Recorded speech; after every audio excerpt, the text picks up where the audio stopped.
नमस्ते दोस्तों। जरा सोचिए, आप किसी मुसीबत में फंस जाते हैं और पुलिस आपको गिरफ्तार कर लेती है।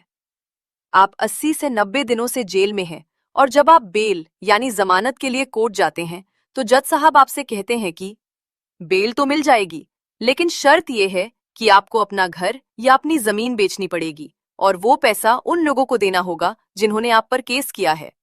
सुनने में ये फिल्मी लग सकता है, लेकिन असलियत में ऐसा ही एक मामला सामने आया था। तो क्या वाकई कोर्ट आपको अपनी जायदाद बेचने पर मजबूर कर सकता है? क्या बेल देने का मतलब पैसा वसूलना है? हाल ही में सुप्रीम कोर्ट ने इस पर एक बहुत ही ऐतिहासिक फैसला सुनाया है। आज के वीडियो में हम इसी प्राइस ऑफ फ्रीडम के बारे में बात करेंगे। स्वागत है आपका हमारे चैनल पर। आज हम बात कर रहे हैं फिरोज बादशाह बनाम तमिलनाडु राज्य, Firoz Badshah and anrs versus state of Tamil Nadu case के बारे में। ये केस साल 2025 से 26 के सबसे महत्वपूर्ण फैसलों में से एक है, क्योंकि ये सीधा हमारी आजादी और प्रॉपर्टी के अधिकारों से जुड़ा है। अक्सर आपने सुना होगा कि बेल मिलते समय कोर्ट कुछ शर्तें लगाता है, जैसे कि आप देश छोड़कर नहीं जाएंगे या सबूतों से छेड़छाड़ नहीं करेंगे। लेकिन क्या प्रॉपर्टी बेचने की शर्त लगाना जायज है? चलिए इसे गहराई से समझते हैं। The case background. बात शुरू होती है जून 2025 में, जब कुछ लोगों पर धोखाधड़ी यानी चीटिंग और पैसों की हेराफेरी का आरोप लगा।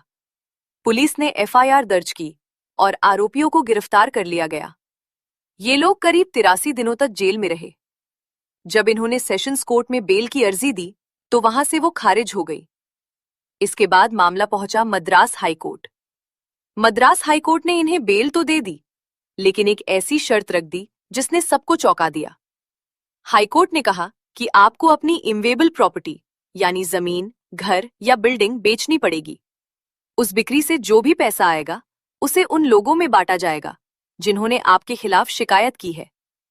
अब आरोपी पक्ष परेशान हो गया कि भाई अभी तो ट्रायल शुरू भी नहीं हुआ, दोष साबित भी नहीं हुआ और कोर्ट हमारा घर बिकवा रहा है। इसी के खिलाफ वो सुप्रीम कोर्ट पहुंचे। The supreme courts observations.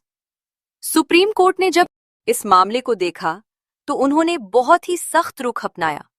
Court ने सबसे पहली और जरूरी बात यह कही कि हमारे देश के किसी भी कानून में, चाहे वो नया कानून BNSS हो या पुराना CRPC, कोर्ट के पास ऐसी कोई पावर नहीं है कि वो बेल देने के बदले प्रॉपर्टी बेचने की शर्त लगा सके। कोर्ट ने बहुत ही पते की बात कही कि बेल प्रोसीडिंग्स कोई पैसा वसूली की कार्यवाही नहीं है। सोचिए, अगर कल को कोई बड़ा अपराधी या मर्डर का आरोपी आए और कोर्ट कहे कि पैसे दे दो और बेल ले लो, तो क्या ये सही होगा? बिल्कुल नहीं। बेल का मकसद ये देखना होता है कि क्या आरोपी को जेल में रखना जरूरी है या उसे कुछ शर्तों के साथ बाहर भेजा जा सकता है ताकि उसकी आजादी न छीनी जाए। सुप्रीम कोर्ट ने आगे ये भी समझाया कि प्रॉपर्टी बेचने जैसे आदेश आमतौर पर सिविल केस खत्म होने के बाद दिए जाते हैं, जब सब कुछ साबित हो चुका हो। लेकिन यहां तो केस अभी चल ही रहा था। कोर्ट ने साफ कहा कि मद्रास हाई कोर्ट ने अपनी शक्तियों का गलत इस्तेमाल किया है और एक क्रिमिनल केस की बेल सुनवाई में सिविल झगड़े को निपटाने की कोशिश की है। कोर्ट ने महेश चंद्र बनाम यूपी राज्यवादी पुराने केस का भी हवाला दिया।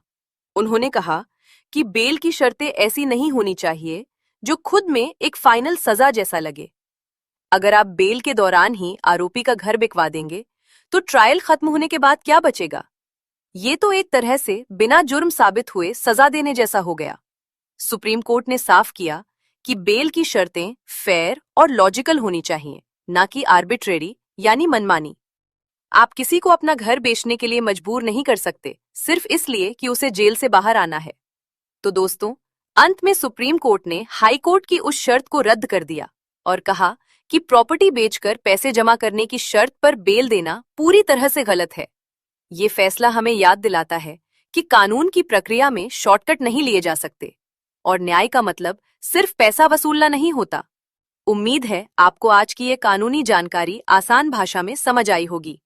आपको क्या लगता है, क्या कोर्ट को ऐसे मामलों में विक्टिम्स का पैसा वापस दिलाने के लिए ऐसी शर्तें लगानी चाहिए या सुप्रीम कोर्ट का ये फैसला सही है? अपनी राय कमेंट्स में जरूर बताएं।